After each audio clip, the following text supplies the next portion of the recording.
Welcome back to the deep dive. We are still working our way through Chapter 1400 of the MPP. That's one on correction of patents, reissues, Yeah. certificates of correction, all that good stuff. Exactly. And today we're zeroing in on a really specific but critical part of reissues, MPP Section 1406. Right. This section is all about prior art. Specifically, what happens to the prior art references cited way back during the original examination when you file for a reissue? Yeah, it sounds maybe a bit administrative, but how this old art is handled is, well, it's fundamental, isn't it? Oh, absolutely. Our mission today is really to unpack the mechanics, what the examiner does, what the applicant must do to make sure the right documents get that crucial second look. And why getting this right is so important for the validity of the reissued patent down the line. Precisely. A reissue isn't wiping the slate clean. It's building on and sometimes correcting the original examination. The integrity of that prior art record is just paramount. Okay, so let's dive in. Where does it start? What's the examiner's first job when a reissue application lands on their desk regarding this old prior art? Well, the starting point is mandatory. The examiner must review all the prior art references that were cited during the original prosecution. All of them. Wow, they have to pull the whole file history and go through that stack again. Yep, that's the rule. But, and this is key, they don't just automatically carry everything forward into the reissue file. Okay, hold on. So they review everything, even stuff that might seem, obviously irrelevant now because the claims have changed or something. Seems a bit redundant. It might seem that way, but the idea is thoroughness. The reissue needs to acknowledge the original record. But the examiner's main task here isn't just clerical, it's filtering. Filtering? How so? They need to determine which of those original references are actually still relevant to the claims being examined in the reissue. Ah, okay. So they're making a judgment call on continuing relevance. They're curating that list. Exactly. Curating is a good word for it. So how do they document this? What's the, official way they say, okay, these old ones still matter? They use a specific form for that, the PTO 892. PTO 892. Got it. Think of the 892 as the examiner's official list. It's the roster of prior art, both old and potentially new, that they believe needs to be considered against the claims in the reissue. Right. That makes sense for keeping the record clear.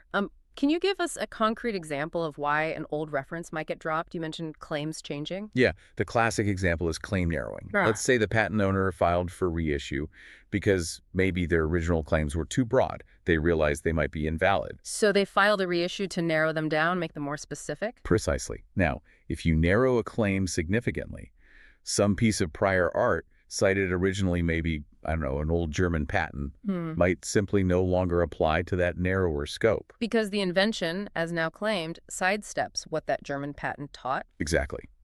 If it's no longer pertinent, the examiner doesn't need to list it on the PTO 892. It's deemed irrelevant to the current examination.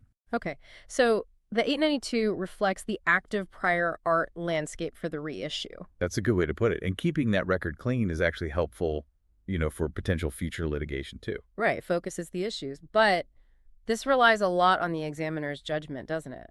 What if the applicant, the patent owner, looks at that and thinks, I really wish the examiner had considered that German patent again just to be absolutely sure. Or they want everything considered. That's a great question, and it leads us right to the applicant side of things.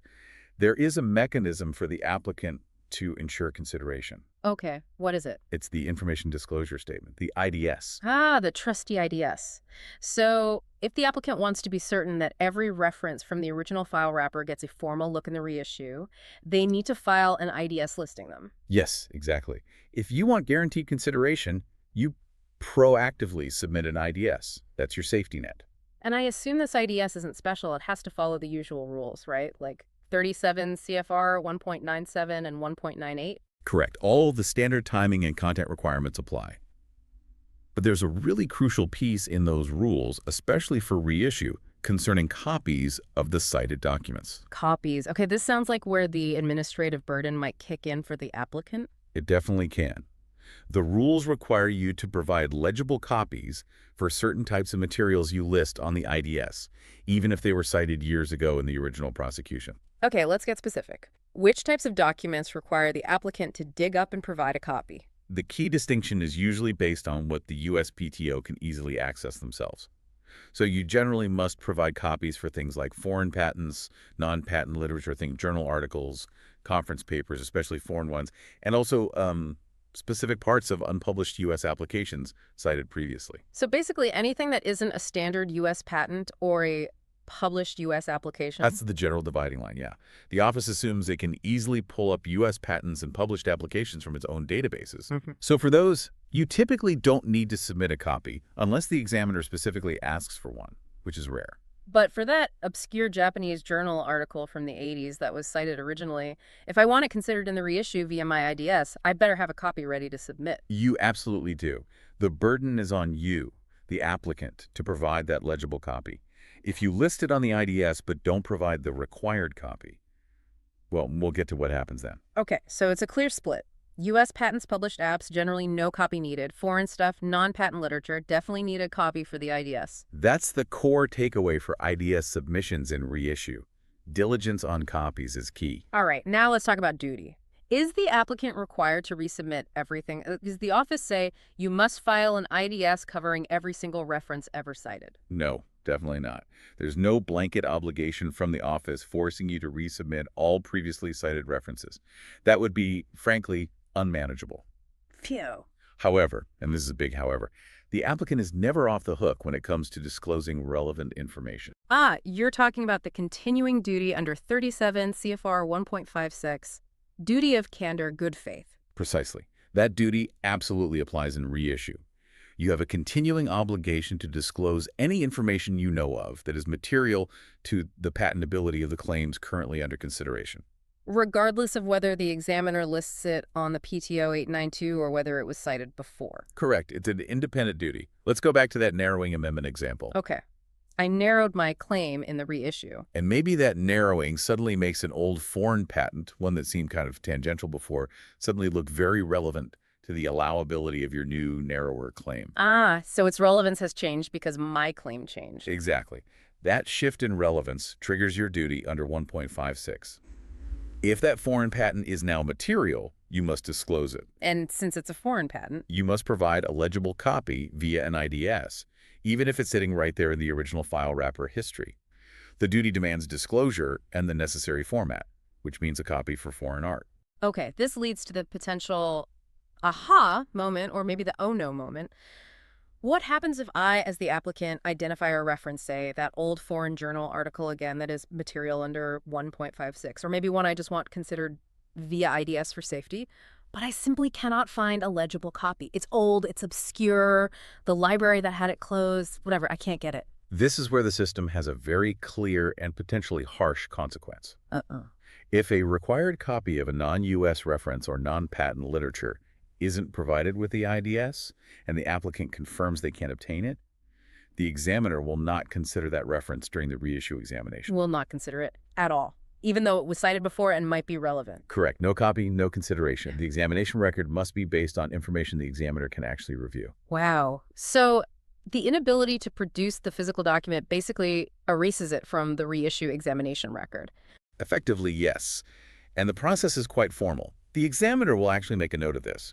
If the reference was listed on the PTO 892, perhaps initially thought relevant, or if the applicant listed it on an IDS without a copy, What does the examiner do? they will physically cross that reference out on the PTO 892 form. They draw a line through it. Seriously? Seriously, it's a clear official indication on the record that this specific reference was not considered during the reissue examination, specifically because a required copy wasn't available. That seems significant. What's the downstream effect of having a reference crossed out like that? Okay, maybe it helps you get the reissue granted because that art wasn't used against you, but... But it creates a potential weakness later on. Remember, one big reason for filing a reissue is often to strengthen the patent's presumption of validity by having the PTO re-examine it against the known art. Right. You want that PTO stamp of approval on the corrected claims. Exactly. Now imagine you're in court years later defending your reissued patent.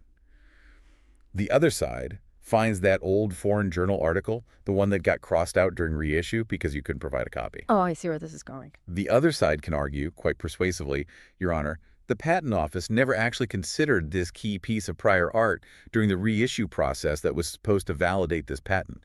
The reissue examination was incomplete. Because the examiner officially recorded that they didn't look at it. Precisely. It undermines the very purpose of the reissue for that piece of art. It potentially opens the door to arguments about invalidity or even inequitable conduct, depending on the circumstances surrounding why the copy wasn't provided. Wow. Okay. So failing to provide that copy isn't just an administrative slip-up. It could actually hamstring the enforceability of the patent later. Suddenly, searching the archives for that obscure document seems incredibly important. It really is. Yeah. It's not just about ticking boxes for the USPTO. It's about ensuring the most robust possible re-examination and the strongest resulting patent. The burden for providing accessible copies of foreign or non-patent art really stays with the patent owner. So let's pull back a bit. The big picture here for MPP 1406 is this dual system. The examiner uses the PTO 892 to filter for ongoing relevance from the old art. Right, that's the examiner's primary tool for managing the record. And the applicant uses the IDS, complete with necessary copies, especially for non-U.S. stuff, to ensure specific documents are considered and to fulfill their continuing duty of disclosure. Exactly. It's this interplay, this sort of structured re-engagement with the prior art that defines this part of the reissue process. Yeah. That friction point over document copies is, a feature, not a bug. It forces diligence. Which leads us to a final thought for you, our listener, to consider. Given that the inability to produce a required copy of, say, an old foreign reference means the examiner must cross it out on the PTO 892, effectively ignoring it for the reissue, it really highlights something crucial: the responsibility for maintaining access to and being able to produce copies of relevant foreign prior art. That responsibility essentially never disappears for a patent owner. Decades later, that piece of paper could be vital. It's a sobering thought, isn't it? Record keeping isn't just for the initial filing. Indeed. Well, that was a fascinating look into the mechanics of prior art and reissue under MPP 1406. Before we sign off, we definitely want to give a special thank you to Mike Shepard. Yes, thanks to Mike, our creative director, who's been instrumental in putting this whole audio series together. Absolutely. And of course, the necessary disclaimer. Right. Please remember that this summary was generated using AI tools, including ChatGPT and NotebookLM.